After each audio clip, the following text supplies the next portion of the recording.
Carson. Carson. Carson.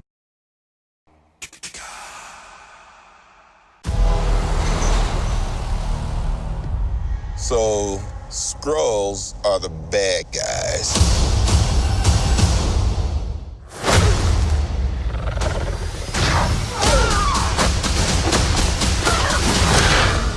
Captain Marvel is like the 30th Marvel film in the MCU. And it's about Carol Danvers, who comes to Earth as a superpowered Black Ops agent for a race called the Kree. And she learns about her past on Earth. Now, this movie was just fine. It wasn't bad, but it wasn't really remarkable.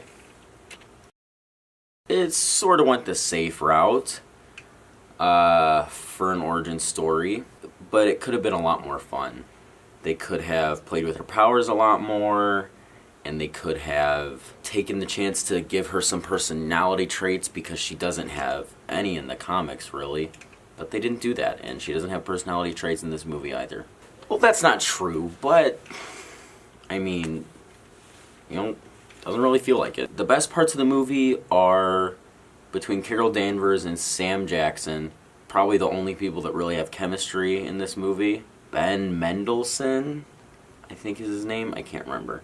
He's good as the Skrull General Talos. Talos.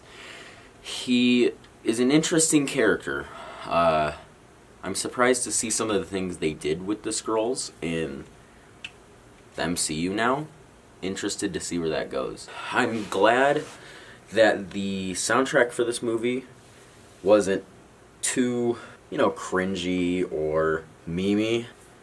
The song choices could have been obvious because it's set in 1995, it could have been the top hits. But I think they chose some safe songs. Also, all the songs are by female artists, except for Come As You Are, which, I'm cool with that.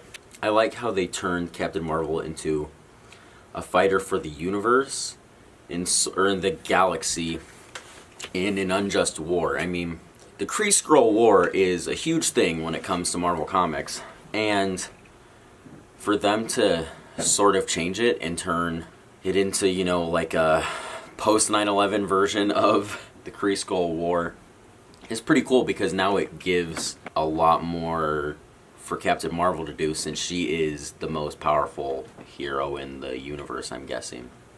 When it comes to the Skrulls, I feel like they shifted sides very fast in the movie. I know you're supposed to think that they're evil and that they're the bad guys, but when you're finally supposed to, or when you're supposed to not think that anymore in the movie, the whole tone shifts. There's no real indicator that it's going to shift, and then it just does, and you're like, okay, this is how the movie's going now. As a Marvel movie, it's a solid Marvel movie. I don't think it breaks top 10 for me. I don't even think it breaks top 15.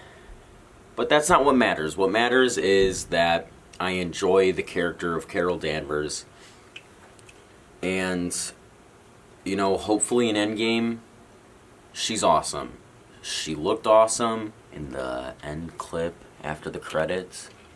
It almost feels irrelevant. I think after Avengers Endgame, nobody will care about this movie. It's almost like Iron Man 2 to the Avengers. They just had to make a movie and catch you up before the Avengers came out because they needed to fill a slot.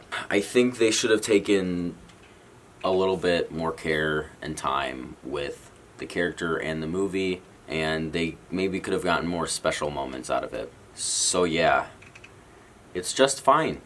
This just didn't seem like the best effort from Marvel, and I think there were like two directors, so you can really feel the pull of both of their ideas. It's interesting because I'm more excited to see Captain Marvel after this movie than I was feeling about Captain Marvel during this movie. I'm hoping that we get better stories with this character now that she's introduced into this universe. Yeah, the origin story might have been bland, and the first movie might have been not quite as entertaining as it could have been, but there's a lot of potential with the character.